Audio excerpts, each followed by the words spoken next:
اچھا ڈاکٹر صاحب اگر ہم دیکھیں تو بہت سارے برش کی بات ہو رہی ہے, بہت سارے ایسے لوگ میں نے دیکھے ہیں, مطلب ظاہری بات ہے آپ نے بھی دیکھے ہوں گے کہ وہ برش کرتے ہیں تو ایسا لگتا ہے یہ دھوبی گارڈ پہ آیا اور اس نے چھوڑنے نہیں آیا, جس دانتوں کو اپنا بالکل کلین کر کے جانا ہے. تو اکثر ایسا لگتا ہے کہ نہ چاہتے ہوئے بھی مسوڑوں سے بلڈ جو ہے وہ نکلنا شروع ہو جاتا ہے بھائی, تو ان کو کیا کہیں گے باجی, مطلب کچھ گزارا کریں, مطلب that's what I discussed کہ اوور ڈو نہیں کرنا چاہیے. اچھا اس سے کیا ہوگا, کیا ہاں میں بتاتا ہوں آپ کو. If you have noticed کہ کچھ لوگ ہوتے ہیں, جس طرح انہوں نے بتایا, حمید نے بتایا کہ جب برش کرتے ہیں تو وہ سوچتے ہیں کہ ان کے دانت وائٹ ہو جائیں گے زور سے برش کرنے پہ, لیکن ہوتا اصل میں الٹا ہے. وہ جتنا زور سے برش کریں گے آپ کے ٹوتھ کا جو سب سے باہر کی سرفیس سے انیمل بولتے ہیں دیٹ از وائٹ, لیکن اس کے جو اندر کی جو لیئر ہے جو کہ ڈینٹین ہے وہ یلو ہوتی ہے, یا یلو ہوتی ہے, پیل ہوتی ہے.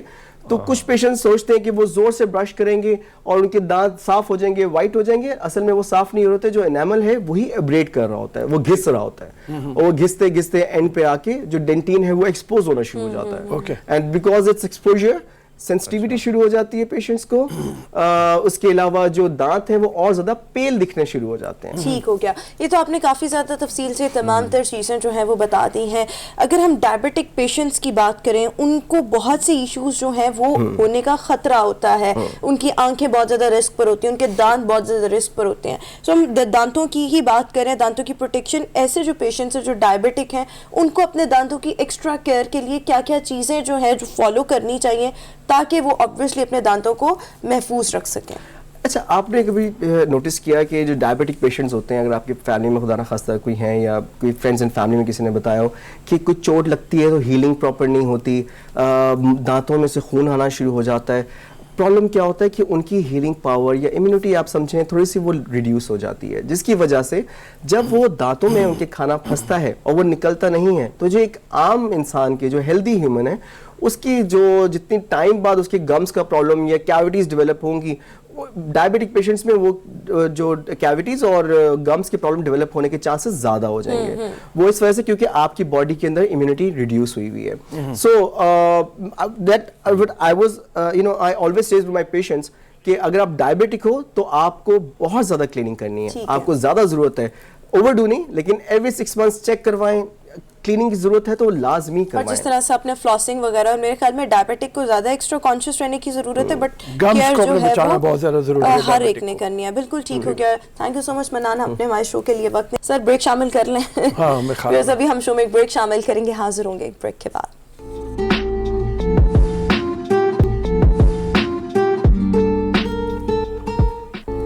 بریک کے بعد ایک بار پھر سے گڈ مارننگ پبلک میں آپ کو خوش آمدید کہیں گے. ویورز, وفاقی حکومت نے اپوزیشن لیڈر شہباز شریف کے خلاف عدالت جانے کا اعلان کیا ہے. ہم نے گزشتہ روز دیکھا فواد چودھری صاحب نے یہ بات کہی کہ شہباز شریف صاحب اپنے بڑے بھائی نواز شریف صاحب کو وطن واپس لائیں, اگر وطن واپس نہ لائے تو ہم عدالت جائیں گے اور وہاں سے شہباز شریف صاحب کو نااہل قرار دلوائیں گے. کیا کہا فواد چودھری صاحب نے, پہلے چل کر وہ گفتگو دیکھتے ہیں. اچھا میرے خیال میں وہ تھوڑی دیر میں دکھا دیتے ہیں. ہم بہرحال فواد چودھری صاحب نے جو بات کی وہ یہ ہے کہ اتنے عرصے سے وہ وہاں پہ مقیم ہے نواز شریف صاحب, وہ کہہ کے گئے تھے کہ میں اپنا علاج کرواؤں گا, اور علاج کے نام پہ کچھ بھی نہیں ہوا. 17 ماہ ہو گئے. کوئی جب ہم ان سے مانگتے ہیں کہ کیا علاج کروایا تو کوئی میڈیکل اس کی وہ سرٹیفکیٹ یا کوئی وہ بھی نہیں دی جاتی. ہم نے ایمبیسی کے تھرو بھی کوشش کی, ہائی کمشنر کے تھرو کوشش کی, لیکن وہاں سے بھی بلا. تو ہم چلتے ہیں, بات کرتے ہیں. ہمارے ساتھ موجود ہیں سینیٹر شاہین خالد بٹ صاحب, ان سے اسی معاملے پہ کہ اگر پلان کیا ہوگا ان کا اگر فواد چودھری اور گورنمنٹ ہماری جو ہے وہ جاتی ہے شہباز شریف صاحب کے خلاف ایک نیا کیس کھولنے, تو پھر اسٹریٹجی کیا ہوگی. شاہین صاحب السلام علیکم. جی السلام علیکم. وعلیکم السلام. سر یہ فرمائیے, اگر یہ گورنمنٹ جاتی ہے, جو الزام ہے ان کا اس حوالے سے یہ بتائیے کہ 17 ماہ ہو گئے وہ واپس بھی نہیں آ رہے نواز شریف صاحب اور علاج بھی نہیں کروا رہے, تو پھر گورنمنٹ کیا جسٹیفائیڈ ہے ایک نیا کیس کرنے کے لیے؟ بہت شکریہ سر. پہلی بات تو یہ ہے کہ یہ جو ان کا سٹینڈ ہے کہ علاج نہیں کروا رہے اور 17 ماہ سے وہاں پہ ہیں, پہلی تو بات ہے یہی غلط ہے. اور دوسرا یہ کہ جو پاکستانی ہائی کمیشن ہے انگلینڈ میں, انہوں نے رابطہ کر کے بڑی چیک کرنے کی کوشش کی ہے, یہ بھی غلط ہے.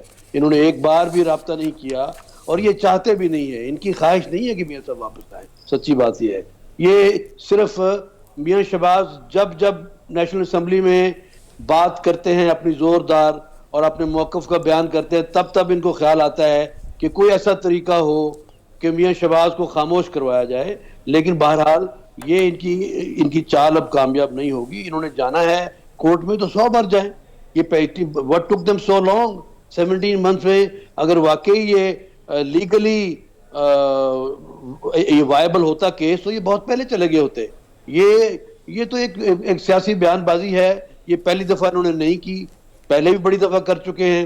اب بھی ٹرائی کر کے دیکھ لیں اور اگر ان سے ان کا کام بنتا ہے تو بنا لیں. ہم تو یہ سمجھتے ہیں, ہمارا ایمان ہے کہ میاں صاحب جو کہہ کے گئے تھے اس کے بالکل پابند ہیں. جو ہی ان کا علاج ہو جائے گا وہ انشاءاللہ واپس آئیں گے. اور میاں شہباز کی یہی گارنٹی تھی, وہ اس گارنٹی میں قائم ہے. تو لیکن اگر یہ ثابت کر سکتے ہیں. اچھا سر, اگر ہم دیکھیں تو بٹ صاحب اگر ہم دیکھیں تو جو مسلم لیگ نون کے رہنما تھے ان کی جانب سے جس طرح دعویٰ کیے جا رہے تھے اور ایک شوشہ چھوڑا گیا تھا کہ بھئی نواز شریف صاحب جو ہیں وہ جنوری کے مہینے میں آ جائیں گے, تو اب کیا لگتا ہے, کیا وجوہات ہے کہ نواز شریف صاحب کے اچانک اعلانات اور اچانک رکنا, اور اب حکومت بھی یہ سوچنے پر مجبور ہے کہ اس کو لانے کے لیے وہ ایک حکمت عملی تیار کر رہی ہے, تو کیا وجہ ہے کہ ڈیل میں ناکامی ہوئی, کیا مطلب یا ابھی ٹائم لگے گا ڈیل میں جس کی وجہ سے نواز شریف صاحب نہیں آ سکتے ابھی؟ سر ہماری لیڈرشپ کا تو شروع سے موقف ہے کہ یہ کسی بھی ڈیل میں ہم انوالو نہیں ہیں, اور اس کی تصدیق جو ہے ڈی جی آئی ایسپیئر نے کر دی. اب اس کے بعد تو میرا خیال ہے ڈیل سر حکمت عملی جو ہے وہ تو اب اس وقت جو بھی ہو اس ایڈجسٹمنٹ تو ہوتی رہتی ہے حالات کے مطابق, لیکن الٹیمیٹ گول یہ ہے کہ اس حکومت کو اجازت نہ دی جائے اینی مور کہ اس ملک کا بیڑا غرق کرے جتنا انہوں نے کر لیا ہے. آپ کے سامنے ہیں حالات, ہر آئے دوسرے دن ایک بہت بری خبر اس ملک سے نکلتی ہے. تو خواہش تو یہی ہے, لیکن بہرحال ہم کوئی انلیگل کام بھی نہیں کرنا چاہتے. ہم لیگل پیرامیٹر میں رہتے ہوئے جو ہمیں آپشنز اویلیبل ہوں گی انشاءاللہ وہ کریں گے, پارٹی کے طور پہ بھی اور کلیکٹیولی اپوزیشن بھی انشاءاللہ. اچھا شاہین صاحب, ایک معاہدے کی بھی بات کی جاتی ہے کہ حکومت پاکستان اور برطانوی حکومت کے مابین ملزمان کے تبادلے کا ایک معاہدہ ہو رہا ہے. فار ایگزامپل اگر یہ معاہدہ ہو جاتا ہے پھر پی ایم ایل این کی کیا اسٹریٹجی ہوگی؟ دیکھیے پہلی تو بات ہے یہ معاہدہ تو انہوں نے ڈے 1 سے کہہ دیا تھا کہ جی ہم سائن بھی کر رہے ہیں. مجھے یاد ہے کوئی وزیر تھا, سوری یہ ہمارے جو احتساب کے انچارج ہیں, انہوں نے کہا جی کہ بالکل طے ہو گیا, اب انشاءاللہ واپس آ جائے گا. یہ ڈے 1 سے انہوں نے کہا تھا. ایسا نہیں ہے. بہرحال اگر کوئی ایسا معاہدہ ہو جاتا ہے تو قانون کے تحت اگر کر سکتے ہیں کوئی تو کر لیں. مجھے نہیں پتا کہ سیولائزڈ کنٹری لائک انگلینڈ وہ کہیں ہیومن رائٹس کو وائلیٹ کر کے کسی بندے کو ڈسپیچ کریں گے. ان کو پتا ہے کہ وہ وہاں پہ ٹریٹمنٹ کروا رہے ہیں ان کا وہاں پہ. اب دیکھیں نا یہ سارے شوشے ان کے چھوڑے ہوئے نا کہ جی ان کے ویزا ختم ہو گیا, ان کا پاسپورٹ کینسل ہو گیا, ان کو انہوں نے کہا یہاں سے نکل جائے, امریکہ چلے جائیں. یہ سب باتیں فضا میں ہیں, لوگوں کو مس گائیڈ کرنے کے لیے. میاں صاحب وہاں پہ ہیں اور میاں صاحب کو کسی نے نکلنے کے لیے نہیں کہا, کیونکہ وہ سمجھتے ہیں کہ میاں صاحب از ناٹ ویل. اس لیے کوئی ڈاکٹر ان کو اس قسم کی کلیریفیکیشن نہیں دے گا کہ جی ٹھیک ہے آپ جا سکتے ہیں اور موت کے منہ میں چلے جائیں خدا نخواستہ. تو اس لیے اگر وہ سب کلیئر ہوگا اور یہ معاہدہ ان کا طے ہو جاتا تو کریں معاہدہ, اپنے اس کو امپلیمنٹ کریں ایز کوئکلی ایز پاسبل. ان کی اگر خواہش ہے تو یہ, لیکن میں نہیں سمجھتا کہ ایسی بات پریکٹیکل ہے. یہ بتائیے کہ میاں صاحب جو ہیں جو علاج کروا رہے ہیں اس میں بنیادی طور پہ کیا آپریشن ہونا ہے کوئی جس آپریشن کے لیے وہ انتظار کر رہے ہیں؟ اگر ایسا ہے تو ایسا نہیں ہو سکتا کہ وہ پاکستان آ کے انتظار کر لیں, جب ان کو ڈیٹ ملے اس وقت ریکویسٹ کر لیں کہ پھر دوبارہ وہ چلے جائیں آپریشن کروانے کے لیے؟ آپ کو دیکھیں یہ بات آپشن جو آپ کہہ رہے ہیں کہ پاکستان آنے کی, مجھے بتائیں کہ جب وہ پاکستان میں تھے تو ان کو جب جیل میں رکھا گیا کتنے سٹریسفل ماحول میں رکھا گیا. کسی مریض کو آپ یہ سجیسٹ کر سکتے ہیں کہ اچھا جی آپ کی باری چونکہ 10-15 دن کے بعد آنی ہے تو آپ اتنے دن جیل میں چلے جائیں اور جیل میں گزارنے کے بعد آپ پھر علاج کرائیں. ان کا ایک سیریس ہارٹ کا جو آپریشن ہے وہ آلریڈی ایک آپریشن کے تحت ان کو کمپلیکیشنز ہوئی تھیں, یہ ریکارڈ میں ہیں ساری باتیں. اور ان کی جو جتنی پرابلمز ہیں وہ اس قسم کی ہیں کہ یہ has to have minimum possible stresses. اور پاکستان میں اس حکومت نے تو اتنے سٹریسز پیدا کر دیے ہیں ایک عام آدمی کے لیے کہ جائے کہ ایک آدمی جو کہ پوری قوم کا لیڈر ہے اس کو جن کو پکڑنے کے لیے ان کی دن رات کوششیں ہیں, ان کے لیے تو یہ پورے جال بچھائیں گے سٹریس کا. تو اس لیے میں نہیں سمجھتا, I am not a doctor, I am not a lawyer, But I think as a human being, I think that a person like him should not come into any under stress. It could be a medical stress or social stress.